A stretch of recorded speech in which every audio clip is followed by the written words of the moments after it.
Welcome to Basic Brewing Radio for Thursday, August 19th, 2010. I'm James Spencer. Here at Basic Brewing Radio, we're all about home brewing. This week, our final audio episode from our trip to the National Homebrewers Conference in Minneapolis, Minnesota. We feature a conversation between two beer lovers who happen to be foodies as well. Steve Wilkes sits down with Homebrew Chef Sean Paxton to talk food philosophy, beer, and what it's like to feed around 1,000 of your closest friends. If you're new to home brewing and would like to get into the hobby for the first time, check out our website, basicbrewing.com, where you can find archives of our audio and video podcasts and our DVDs to walk you through basic and more advanced brewing techniques. And you can follow me on Twitter. My username is Basic Brewing, all one word. You can find me on Facebook at facebook.com/basicbrewing.james. And our Basic Brewing Radio and Basic Brewing Video show page on Facebook is facebook.com/basicbrewing. Thanks again to everybody clicking on the Amazon.com associate link on our basicbrewing.com site. Whenever you think of Amazon, think of us. Click on our associate link first. It won't cost you any extra. You'll be helping us to bring you the show, and we appreciate your support. So anytime you hear us traveling, you can thank your support in one way or the other, and we're going to be doing some traveling. This week, I'll talk about that in a minute, and Andy and I, looks like, are going to the Great American Beer Festival this year. So thank you very, very much for your support. By the way, we also have associate links for Brew Your Own Magazine and the American Homebrewers Association on our site, too, so you can help them out and help us out, too. Also, you can – this list gets longer all the time. You can find our Basic Brewing iPhone app on the iTunes Store, and we are on the BlackBerry podcast directory now, too. I think I'm almost all the way caught up with email. I may have missed a couple along the way, but the email albatross is now no longer hanging around my neck, and I appreciate the patience of everybody who's waited so long for responses on that. A while back, I talked about tools to make your own homebrew labels for your homebrew bottles, and I've received some suggestions for online sites to help make your bottles a bit more spiffy and professional looking. Alan from Christchurch, New Zealand, sent a link to an online label maker, or as Tom Brokaw would say, an online label maker on the Cooper's site. Alan is a member of the ABC Canterbury University Brew Club, by the way. Alan says the Cooper site is a good starting point and lets you apply your own artwork or photos as well as brew details. And Alan sent a provocative label that he made for a beer he calls Hoegaarden. By the way, in talking about these sites, I'll be posting links to all these websites in the description of this episode on basicbrewingradio.com, so you can find them there. Chris from Clinton Township, Michigan, and David from the UK both sent links to beerlabelizer.com. That's beerlabelizer.com.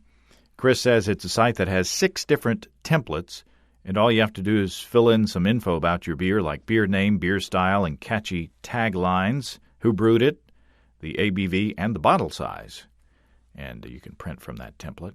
Also, Paul Charlesworth, who has appeared on this program in the past, sent a link to sheetlabels.com. Paul says, I bought some round labels that fit on the top of my caps from sheetlabels.com, who have great, in his humble opinion, prices. And Paul says he's used their online templates to create labels with Adobe Illustrator. Paul says, in the past I've used Print Shop, but I imagine that you can use any program that can read EPS, PDF, PSD, doc files, and make text that you can follow a path. So if you want to go around the label in a curve. So that's a great idea if you don't want labels for the bottle itself, but for the caps on top. And the particular template that Paul uses for those is SL115. And again, that's from the sheetlabels.com site. Well, thanks, guys. It's always awesome to get great advice from our listeners out there. Listeners. Then there's this from Jennifer in Lansing, Michigan. Jennifer says, I'm working on a 3-day continuous research experiment for my thesis. Actually, it's taken months of work and planning to get here. Jennifer says, well, I was doing one part of 5 wetting and drying cycles and taking the CO2 flux from my microcosms when I realized that I'd forgotten to note what time I took the time. If you forget to, she says, 0 measurement.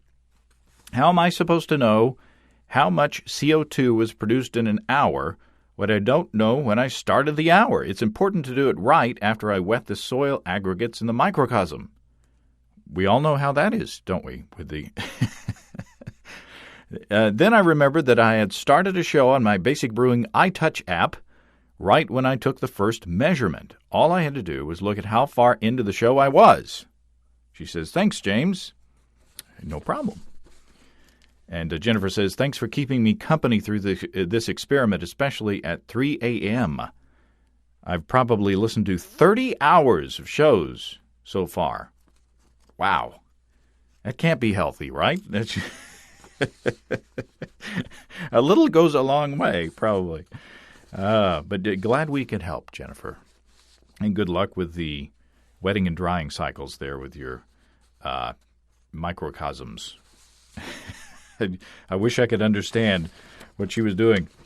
One more, just to prove that I have been reading, and it's always cool to get email from people who are smarter than me, which happens all the time. One more, just to prove that I have been reading the email. Richard from Raleigh, North Carolina writes, there was a comment made during the show about the difficulty of getting accurate measurements of weights as small as 2 grams. My kitchen scale would be absolutely useless trying to measure that weight. However, for one of my older hobbies, I do have a scale that could easily make that measurement. Richard says, I reload my own ammunition, a hobby where accurate measurements are important. The typical scale used to measure powder is accurate to 0.1 grams. There are 7,000 grains per pound, so there are 15.4 grains per gram. Making measurements of a couple of grams an easy and accurate measurement with a powder scale. So if a home brewer needs to make a measurement of a couple of grams, find a buddy who reloads. He will have the scale you need. Very cool. Thanks, Richard. I love it when tools designed for other uses find their way into the brewery. And one last reminder, I'll be in Salt Lake City this weekend for the 2nd annual Beehive Brew-Off. I'm hoping to record some fun stuff there at the Beehive Brew-Off, both audio and video stuff while I'm there. But this is the first out-of-state trip where I'm going solo, so it should be interesting to see how I fare. However, our buddy Douglas Warzinski says he'll be helping out with the competition, so maybe I can enlist him as a grip, as they say. I bet he'll work for beer, because I know I will. Okay, let's get on to our chat with Steve Wilkes and Sean Paxton. You can find Sean's website at homebrewchef.com, and starting August 26th, you'll be able to hear his new show on the Brewing Network.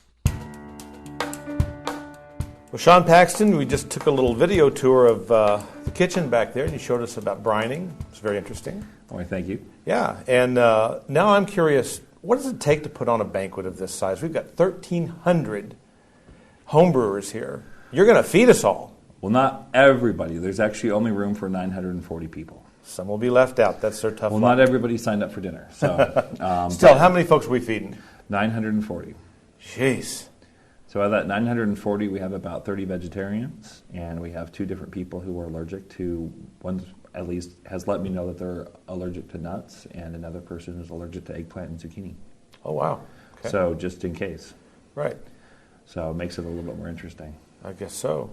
So then tell me, let's just go with the chicken. So this is the entree to start. How do you go about preparing that much chicken so that everybody gets a really nice entree?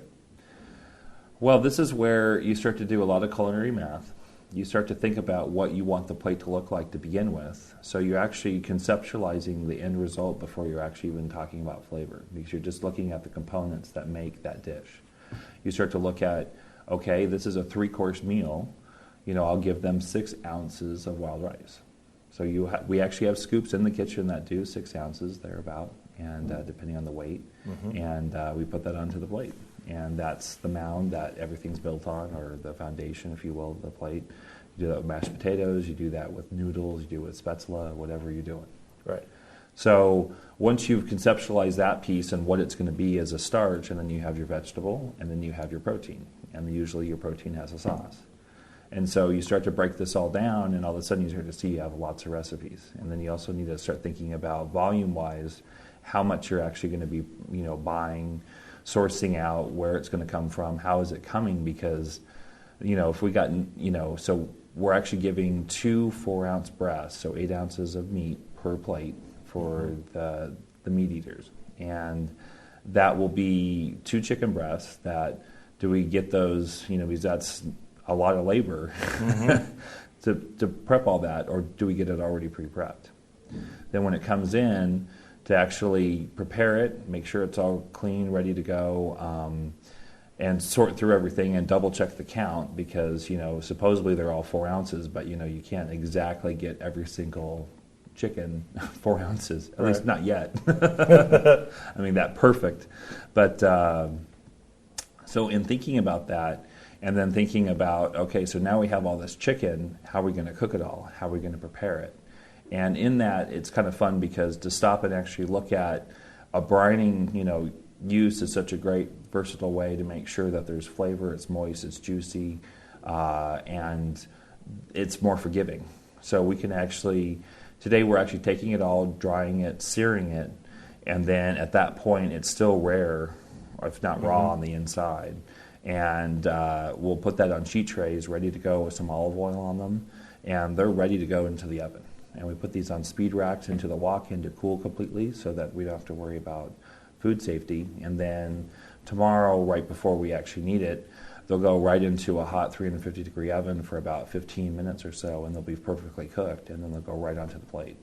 Wow. Then we'll also be doing this in a tandem, so it'll be timed, and there'll be somebody just at the ovens putting things in, taking things out, and restocking the line. Because when you start to think about 930 plates or 40 plates coming off the line at once, you basically need to stop and think about, okay, how many plates per minute, and work it backwards to actually when you want to serve it, and then give yourself a buffer on top of that. Because just to make the salad, we'll start actually plating the salad at 7 a.m.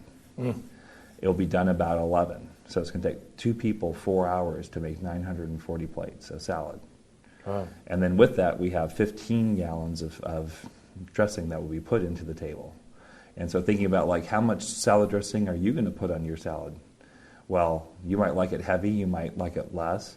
This person might sneeze and, it puts on twice as much, or not know, oh, it's thin, it's not thick like mayonnaise, So, you start to look at all those different components, and it's like, wow, okay, 16 ounces per table for a table of 8, just to make sure. Oh. So, so you have to account for that too. And guess what? Things happen in the kitchen. I've seen servers drop whole trays of dressing. Then what do you do? Right. I only ordered so much beer. Let's talk about the beer components in today and tomorrow night's menu. So tell me about the beers that you're using and how you're pairing them up with the menu. And it's a good time to talk about the menu itself. Yeah. So, one, we're in Minnesota. I wanted to make sure that, I'm not in Minnesota very often, and I like to always learn as much as I can about the local area. I'd like to also understand more about, the regional delights and why those are, and then how can we incorporate that with the flavors of beer into the final actual meal. So, it's kind of neat to think about Minnesota, wild rice, that's a very popular thing. So I thought that would be an easy start right off the bat. Right. Because of cost and because of what we're charging for the banquet, to do this, the labor that it takes to do this, the hotel, to have all the infrastructure, it takes a lot of background just to make this happen. So it's not all that just going towards the food. Right. So with that, in labor, we have to think about, okay, chicken will work in this budget, maybe pork, maybe a few other things, and trying to do it, where it makes sense. And then also we start to think about the beers that we have, and each beer really starts to add its own flavor, its own component to, when you stop and you think about, your stout, your porter, your pale ale, your Hefeweizen, your wit, your red ale.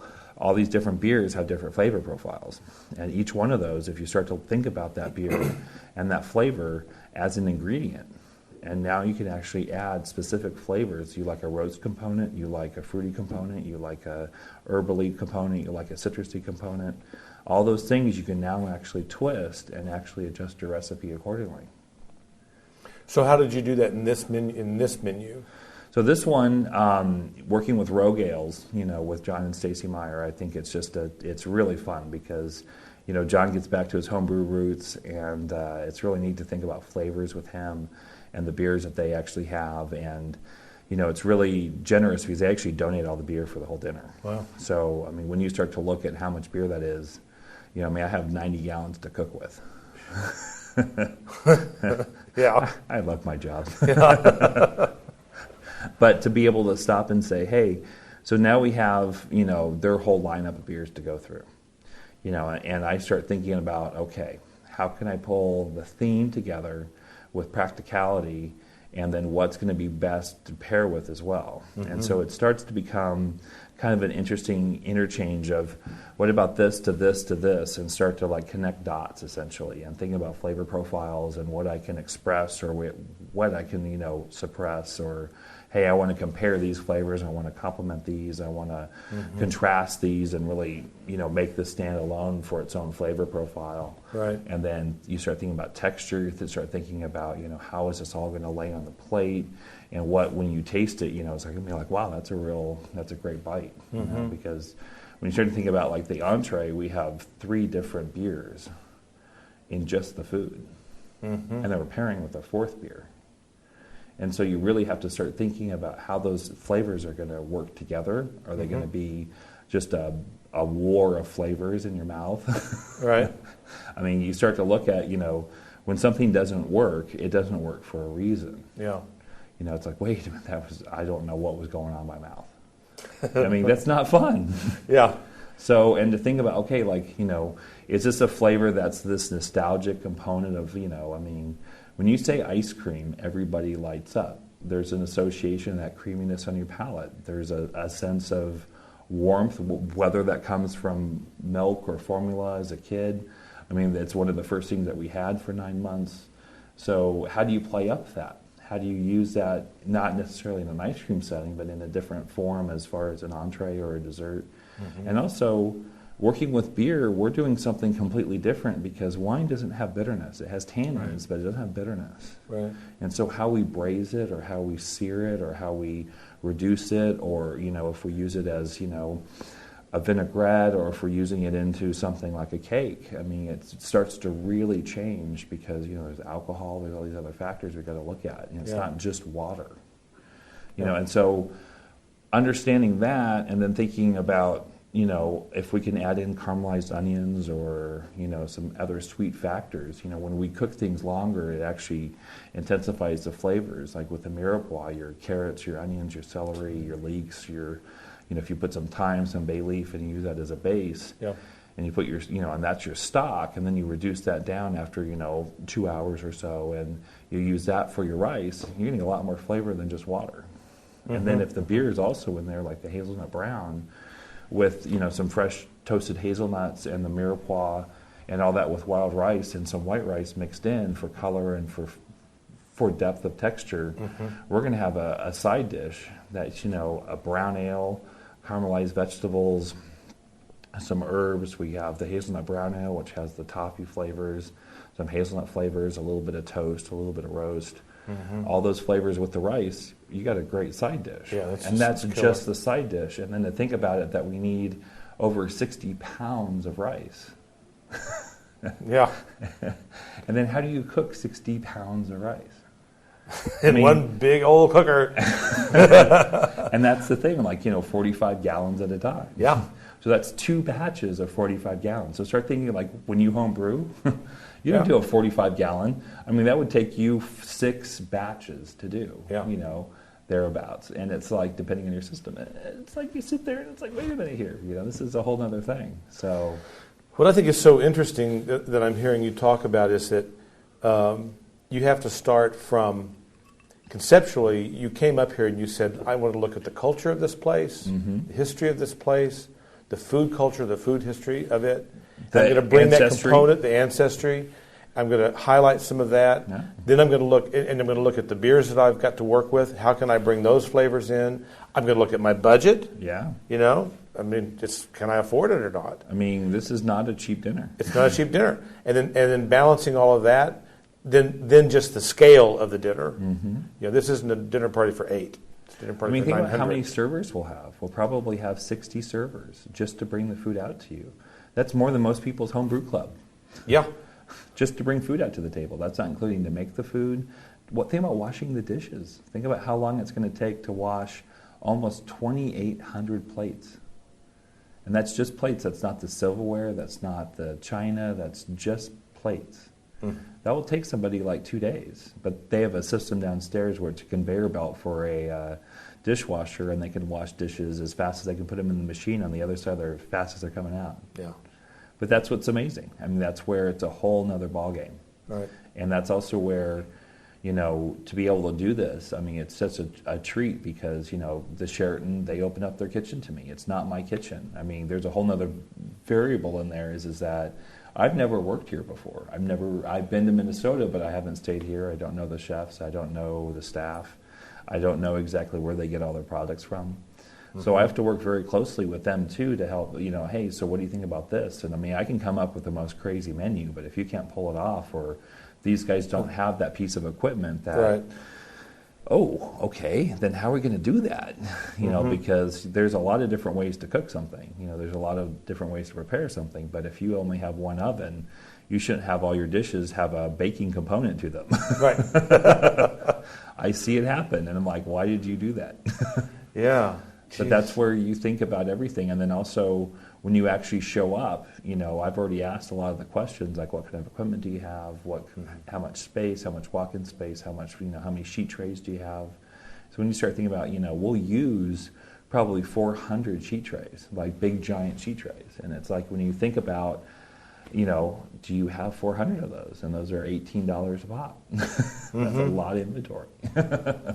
And did they have everything that you wanted? Yeah, I mean, for the most part. And if not, we can adapt because they'd be flexible enough to actually be able to say, hey, wait a minute here. We can go from grilling to sautéing to just roasting the chicken breast, depending on what they had.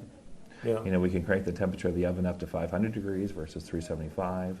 We can use the grill to mark them or cook them all the way through because they got a whole line of grills, you know, or, hey, they have smokers. Hey, let's smoke the chicken. Let's do it that way. You know, we do a cold smoke or we do a hot smoke. And, you know, so that way you can actually, like, layer it with different flavors. Hey, an apple component would be really nice. Or a cherry, you know, that would be kind of fun, too. You know, and then thinking about, hey, this fruit's in season right now, let's use this, you know. And so that's where, again, you can just add another layer, and it's this onion. But at the end of the day, it all has to taste good. Right, right. And, yeah, that's the other thing that I'm picking up that you're talking about is this layering effect of just building flavor component upon flavor component and being mindful that the last flavor component that you put on has to mesh well with the first flavor component you put on. Exactly. To me, that's where the art of this comes in. It's art. I mean, and it's neat too because in order to get to this level, you have to have the experience. You have to have the flavor depth and profile and understanding, you know, how many different beers you've tried and tasted and to know a whole product line. I mean, it's not like I get to have the opportunity to sit down and try every single beer before I get to cook with it. Sure. And so I have to ask the right questions about, you know, like last year's conference, there was 2 beers that weren't even available yet. And we had already like lined them up to be used and actually showcased as a first time, like this is the release of this beer. Here you go. And to me, that's what's really fun is because, you know, we're all beer geeks, you know. There's a reason why we like to drink. Yeah. And so to be able to have some of these beers at the first time release, you know, I do a lot of dinners up at the Ebenezer, you know, and I worked with Jason Perkins and Rob Todd to get the first release of Vagabond. You know, we had the only keg in existence. And when you start thinking about that beer and those flavors, and I'm working a whole dish around it, so they actually FedExed me a couple bottles because it was such a complex beer. And, you know, that was it. There was, 300 bottles of that. Done. When you start to put together a beer dinner, do you start with the beer, or do you start, like we were talking earlier, about the culture of the place? I mean, or is it just whatever mood you're in at that day? It's hard. It's. I mean, to be honest, it's so many different factors. I could be walking down the street because I think about this stuff probably way too much. Well, there's a lot of jokes about, because I am a stay-at-home dad. And Vinny Chillerzo from Russian River, he's always funny. He's a stay-at-home dad. You don't have to worry about it, But it's fun because I do. I mean, I'll be playing with my daughter, or I'll be working on the computer, or I'll be in the kitchen, or I'll be drinking a beer at a bar and say, hey, wait a minute, this would be a great flavor profile. Or you hear something on the radio and you're like, I guess peaches are in season, or you're walking through the farmer's market and you get this inspiration of like, hey, wow, green almonds, I haven't seen those in a while, and it's, they're only around for a 2-week window every year. And, oh, look, I caught that particular night I was there, and boom, they were there, and I'm able to cook with them. And so, it's interesting to kind of look at, what does inspire us, I mean, to make a beer. Sure. Like, what inspires you to make that beer, that particular day, or to put those spices or those hops, or, because are you just looking to completely recreate a beer you've already done or out of a book, or you say, hey, wait a minute, that would be great because I love that as a kid, peanut butter and jelly, or whatever it was. And it's like, hey, can you make a beer like that? I mean, at GBF, I keep getting that peanut butter beer, and I'm like, God, I want to put this in Thai food. Yeah, no kidding. But I mean, that's where, again, it's like you try something, you're like, wow, wait a minute, almost every beer that I drink, I put it through like a thought process. Like, God, what would be good with this? What am I tasting? What is this, do I like the textures of it, the viscosity, is the alcohol too dominant, or this is way too cold, let's let this warm up a little bit too, and really try to get those nuances out of the beer. And then it's like, okay, so would this be good with duck, would this be good with fish, would this be good with salmon, would this be good with halibut or ono or opa or manchang, or let's go into duck or wild boar or pheasant or Cornish game hens, like really start thinking about, hey, so then from there you start to look at what your budget is, and then you start to look at like, we can maybe make that work, and then, what about this? And then you start to overlay maybe a beer, like, okay, now this beer will really shine, or, let's switch that around. Let's do something different. Yeah. So it's kind of like back and forth. And then finally, with each thing, it's just like you start to look at this, and there's 18 different recipes to make this one dinner. It's astounding to me.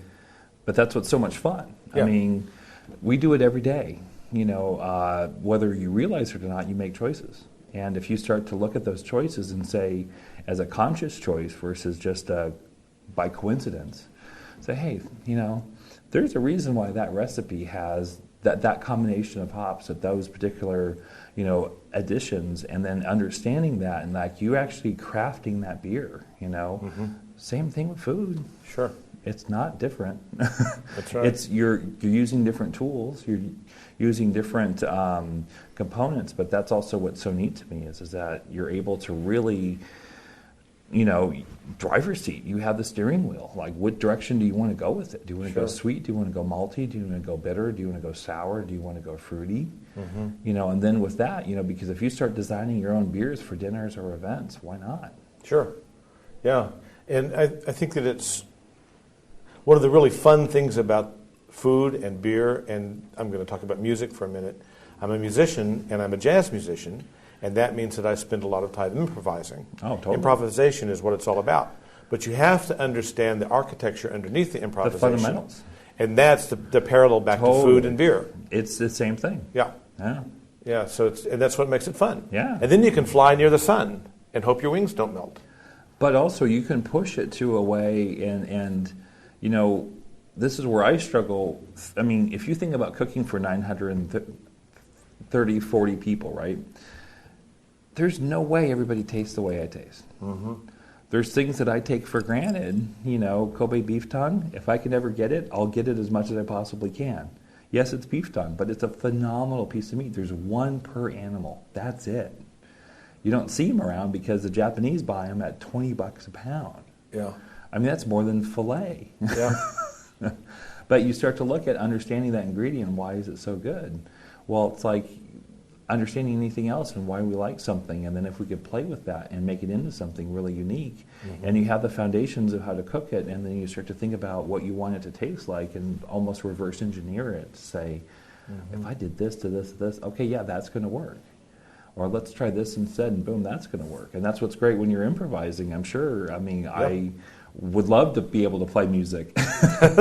So would I. Because there is something just amazing with, how many different choices you have at that particular second and what direction you want to go. Yeah. And then you have somebody next to you who might change the tempo or something. Exactly. It's like, okay, let's go here. Well, hey, you know what? That's the thing. That's something I want to talk about in the kitchen.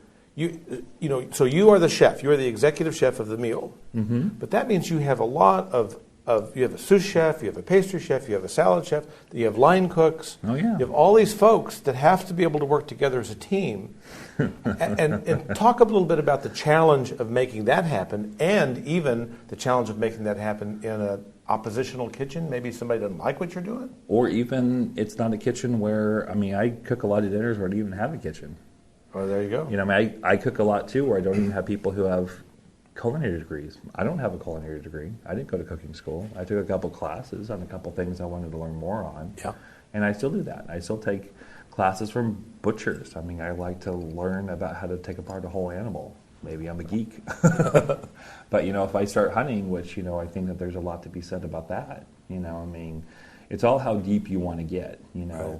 On my culinary checklist was to actually help kill an animal and help butcher it, and I was able to do that in January where we had 2 Brookshire pigs that were phenomenal animals, and I was able to pick them out of the whole herd, and we brought in a butcher with a mobile unit, and we ended their lives. And I watched the yin and yang of life and the life cycle, and to actually be able to see the meat, and it's not in a styrofoam package with cellophane on it. Yeah. I watched it die, and then to say, hey, wait a minute here, I want to make sure every single piece of that animal is used and respected, because it did give its life, and I want to not just eat it to eat it. I want to give it into a point where it's been respected, it's been transformed into something that it's so recognizable, because I want that meat to show through, but then I want it to be something that the guest or the eater will say, wow, this is a treat, and not just be like, yeah, it's another meal, we have to eat 3 meals a day, no big deal. Right. Because that's the other thing. Everybody eats, so everybody's a critic. Yeah, like everybody drinks, Oh, this is a great beer. Oh, this beer sucks. It's funny to hear just, in one room how people's palates are all different. And so to think about that too with a dinner for that many people and say everybody's flavor profile is different, and what can you do to say, okay, this is a great medium that's going to hit everybody. It's not too salty, it's not too sweet, it's not too spicy, it's not too bitter. There's all these factors you have to think about people's palates and how can you push it. But then also you want it to have flavor. It's not like cat food, where every bite's the same. Right. Yeah. It's tuna flavor. Put some cheese on that. So what is it like working in a kitchen with a whole lot of folks? I'm used to cooking all by myself. I don't even, can I help you? No, I'm busy. I've kicked my wife out of the kitchen a few times. My domain, back. So, but here you are, and so you're cooking with a chef you've never worked with, and you want to convey your concept of the food. Do you find that people are well enough trained, you might say, or they're professionals? And so when you talk, well, we're going to do this and this and this, we're going to do a mirepoix, we're going to do it, and that seems to be enough, or do you have to really do a lot of coaching, or particularly when you're cooking with beer? It's really interesting because you bring up great points. Every single thing I have to think about. And on top of that, not just with this particular dinner, but every dinner I do. I was just up at Seattle Beer Week at Brower's Cafe, to do a special dinner with Firestone, and we do this dinner. And what's great about it is that I know it's Brower's, but then again, I haven't cooked there. I don't know the chef. We start talking on the phone, we start rapping about ideas, and then it's like, okay, cool. We find that connection and boom. But right. Certain hotels, it's like, people don't really drink the beers that we do, or when you're cooking at a volume, it's different. It's hard to have passion when you got, tomorrow night we're going to have 1,840 chicken breasts. that went through that whole brining process. That will take somebody 2 days of fussing and mussing with something. You're probably ready for it to be out the door. Right. Well, my big story that I always tell is when I was doing an internship in college, studying to be a chef, when I knew that I didn't want to be a professional chef was when I had to cook 400 chickens. Yeah. And I knew at that moment, this isn't what I want to do. Yeah. But I totally got get to that point. I got to that point. Yeah. And that isn't to dismiss doing that. But I mean, I'm in awe of you and others that do this every day because I know what it takes to do that. And nobody really realizes how much effort it takes to actually put that food onto the table. And make sure that the first guy that gets his meal and the last guy that gets his meal get the same meal. Or to make sure that, hey, I can't eat this because of allergy or health concerns, and, to be able to have that option. Or, I'm a vegetarian. I would like something besides just a standard, plate of this or tofu that. It's like, so to also take that same consideration for a vegetarian, or thinking about, each course, because the first and last course are vegetarian friendly. So naturally. So, and it's interesting too, is because, to work with so many different people in the kitchen, and especially when it's people I haven't worked with before. So I really enjoy sharing the craft. I mean, that's why I'm doing this show with you guys, and the stuff that I do out in the community is because, I really want to make people better cooks, but whether it's in the kitchen or in the brewery or, in their own life. I mean, this is enriching stuff that we take for granted. I mean, the fundamental change in our society in the last 100 years, I mean, we don't have to gather anything, but hey, it's really cool to have a garden in your backyard and get back to your roots, I mean, I have raspberries in my backyard, and I pick them with my daughter every day, and she gets to have a cup of raspberries that she's like, I mean, these are perfect, and it's great to see her just like hound them in, 3 minutes, and she's had this amazing little snack. But then, you look at, some people grow their own hops. It's the same thing with the harvest. I mean, I've been toying around with the idea about growing my own barley. I mean, if Sierra Nevada can do it, I can do it. I mean, I've malted my own buckwheat before because I wanted to do a buckwheat ale. And I'm like, hey, how hard would it be to actually malt buckwheat? Funky process. Mucus and slime at a whole nother level. I think alfalfa and darler were easier to malt than buckwheat. But let me tell you, the ale that came out of it was phenomenal. And actually, I'm craving to brew it again because it was so unique and flavorful. And actually, I want to use that same process to malt the buckwheat, to actually do a buckwheat saison. And it would be just a really great flavor, and I think it'd just be great with food. Yeah. So, and again, it's just like that, oh, wait, this would be a fun combination, and this is kind of a neat idea. Yeah. That's how I cook. I mean, when I'm at the house and doing a party for somebody, and I go to the market, and in fact, I do that every day almost. We don't buy like groceries for the week or for 2 weeks. We have a few staples, and practically every day I run by somebody's market, and what's fresh today? And then that's how the meal gets planned. And that's how it was for the longest time. I mean, really stop and think about, like, okay, this is in season, this is ready, this isn't ready. I mean, whoop, guess what? We did catch dinner tonight. Plan B. Hey, I want to ask you how long, I'm kind of changing the subject, but I want to ask you how long you've been working on this dinner. When did you start? So, good question, because basically I was sitting at the table with Charlie and Gary Glass and the whole HABA team, and John Meyer and Stacey Meyer were there with Sebi, and they're like, okay, Sean, are you doing this next year? And so that was a year ago. Yeah, so I've had a year to kind of think about this, and right when they said the next city, which was good old Minnesota, so it's like Minneapolis, I thought was like, okay, right away I started thinking about, okay, I've been there once before and I know what they do, and, I've tasted food from there, so I understand, but also I want to get a little bit more into the ancestry, I mean, I'm a quarter Norwegian, and I have some other little parts here and there, and so that Scandinavian descent, and... I noticed there's no lutefisk on the menu. Well, and that's what's interesting. I mean, I did look at that. I did look at cheese curds. To really start, to have a year to think about something, okay? Yeah. It's a trip, and it's a trip to be that busy where I have a year to plan something.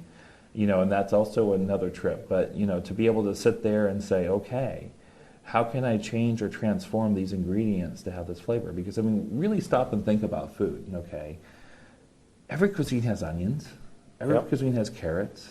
Every cuisine has celery. Guess what? Every beer has barley. One form or another, or sorghum. Yeah.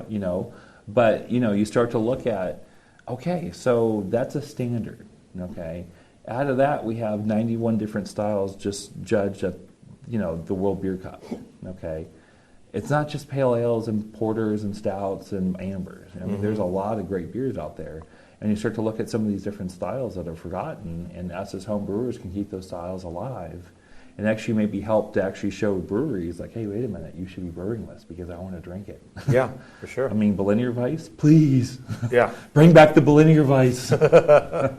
It's a perfect lawnmower beer. It's a perfect food beer. It's a great, you can express so many different things with that sourness.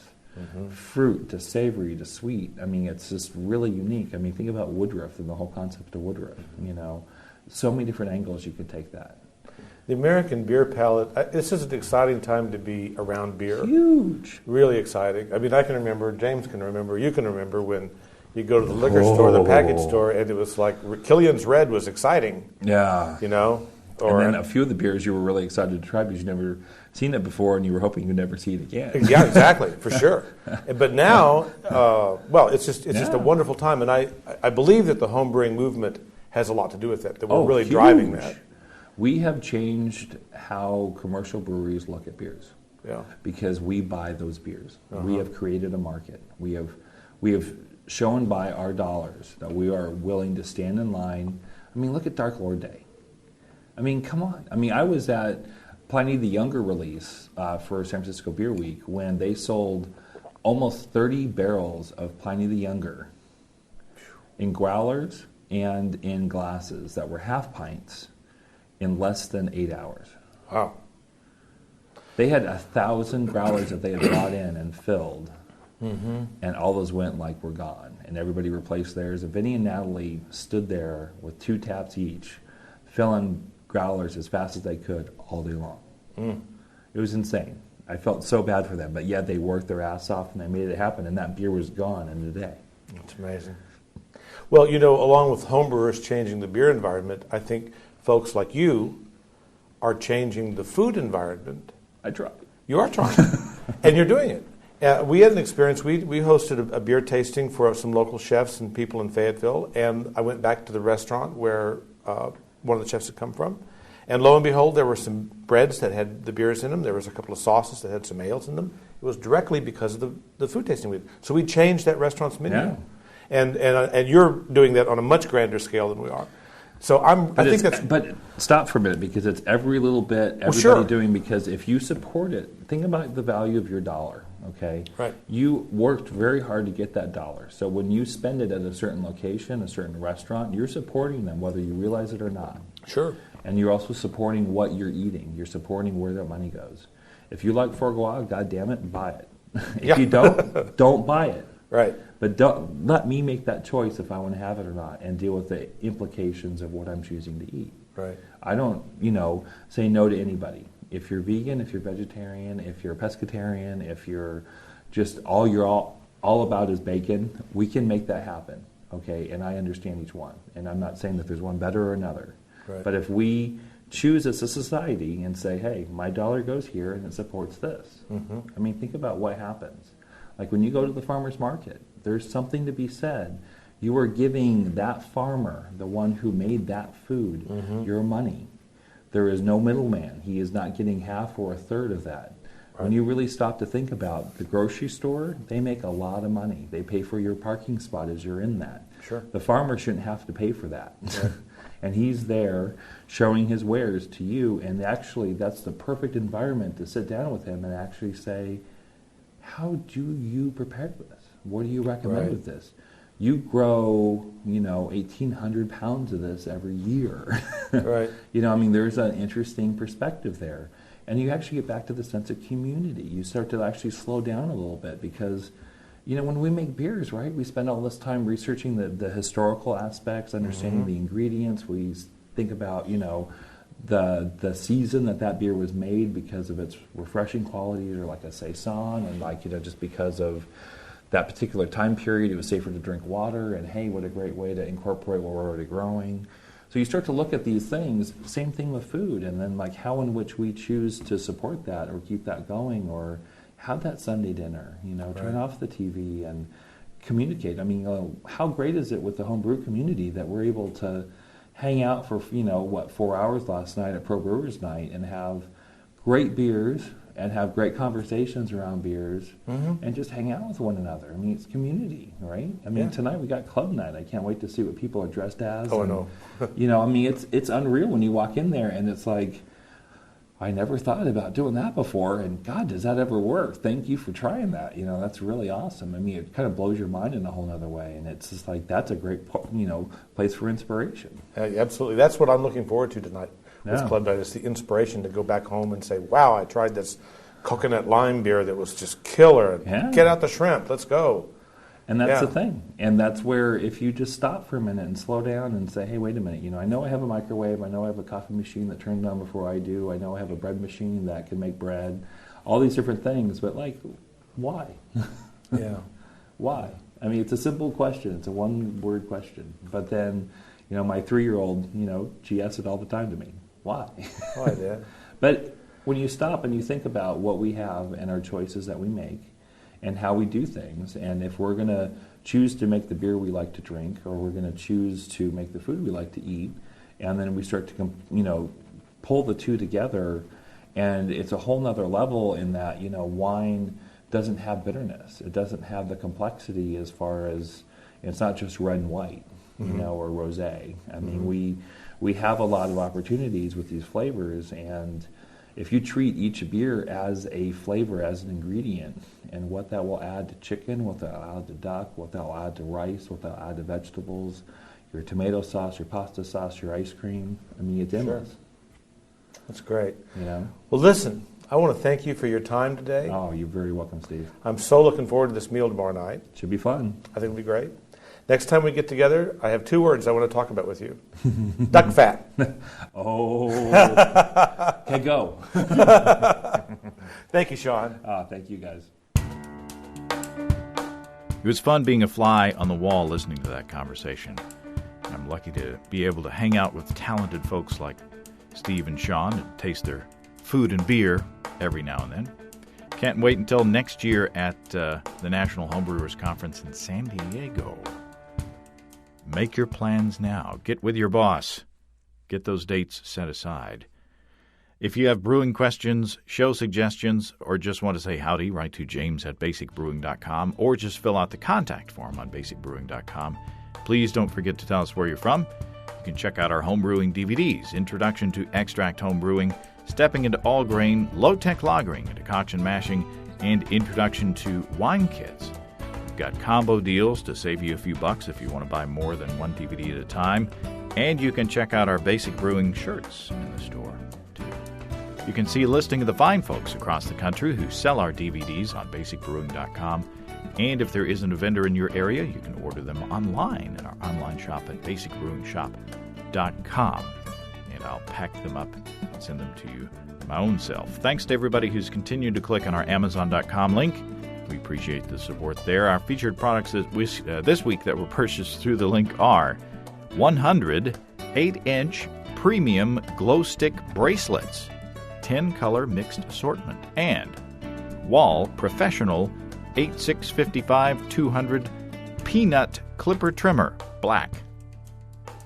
Thanks again, everybody. And remember, I can't tell who bought what, so no worries there. Just click on the Amazon.com logo on our site the next time you feel like Amazon shopping, and we appreciate your support. And don't forget that you can also join the American Homebrewers Association and subscribe to Brew Your Own magazine through the associate links on our site, too. That's all until next time. Until then, thanks for listening, everybody. I'm James Spencer. Production help for Basic Brewing Radio and our website is provided by Kelly Dotson. Basic Brewing Radio is a production of Active Voicing. We'll talk to you next time, everybody. So long.